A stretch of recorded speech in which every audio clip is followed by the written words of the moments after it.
Alright everyone, hello, welcome to my first indie devlog.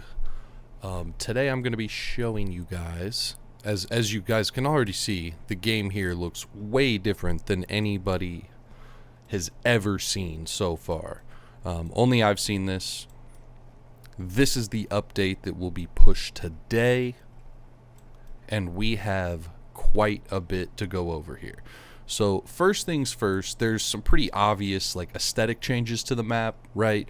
We have grass, we have bushes, we have plants, we have new trees in new positions. But one of my favorite things that I changed is the sky.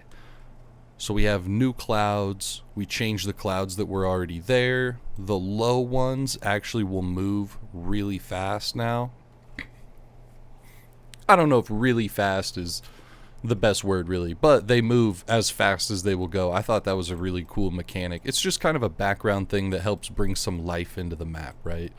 But some other things that I did kind of on a bigger scale here as we zoom out is with these side panel walls and the floor. So these four walls look like four walls, right? Before, they were still four walls, just composed of, instead of four pieces, probably around 100 or 200 pieces individually. The floor was probably around 150 little squares.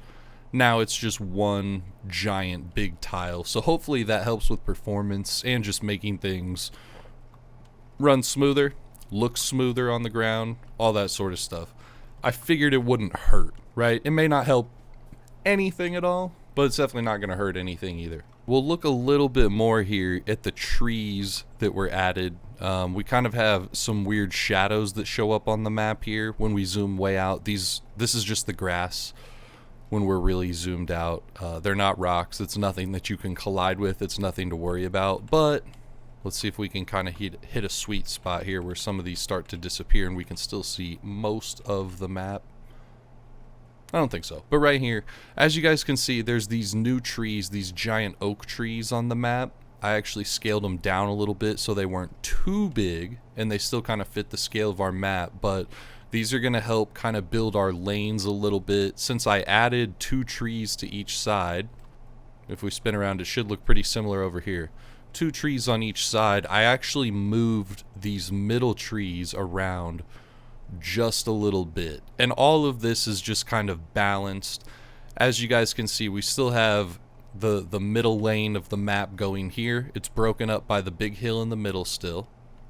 We still have these outside lanes. I'm hoping that these outside lanes become more traveled in the games that I see.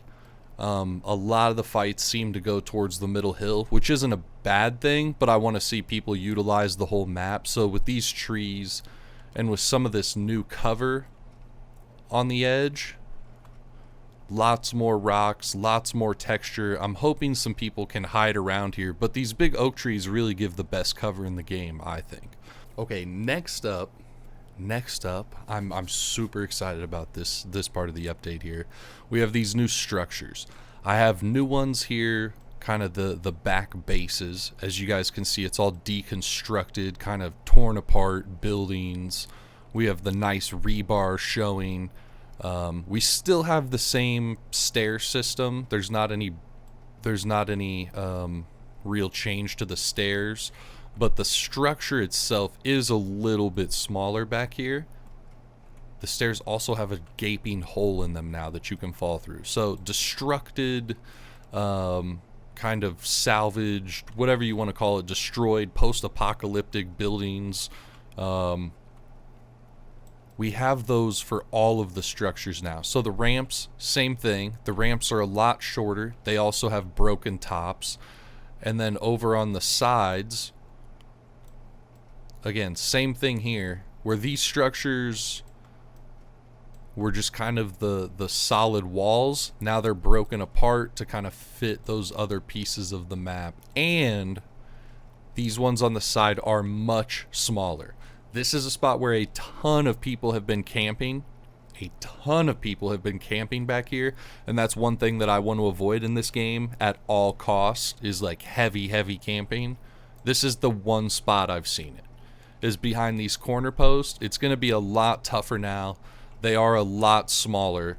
The original wall was still this high, maybe a little bit taller, but the walls extended out almost to where this tree is. So this structure has almost been cut in half going both ways, scaled down a lot. And that's why I was also able to move some of these trees a little bit closer, adjust some of the rocks, and add some more texture surrounding this area. Now, the last update in the game is actually something that you guys can see right now up here in this top left corner. As you can see, I have this nice crispy blue number 1 and this boring gray bar right here. As soon as you get a kill in the game, that'll change. That number will go up, this XP bar will start to rise, because we have a leveling system in the game now. Now, there's nothing that comes along with the levels for right now, just bragging rights. You know, it's always good to be a higher level.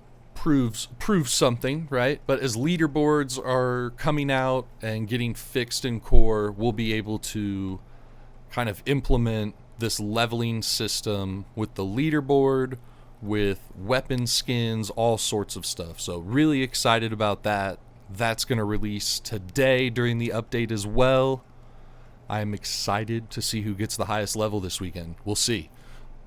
So, as you guys can see, we have some really big aesthetic updates to the game here. Things should be looking and feeling way nicer in the game.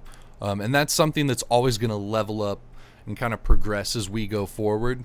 But this is the first really big step and the first experiment with some of that in Doc's Deathmatch. So, I hope you guys enjoyed the video. Short and sweet today.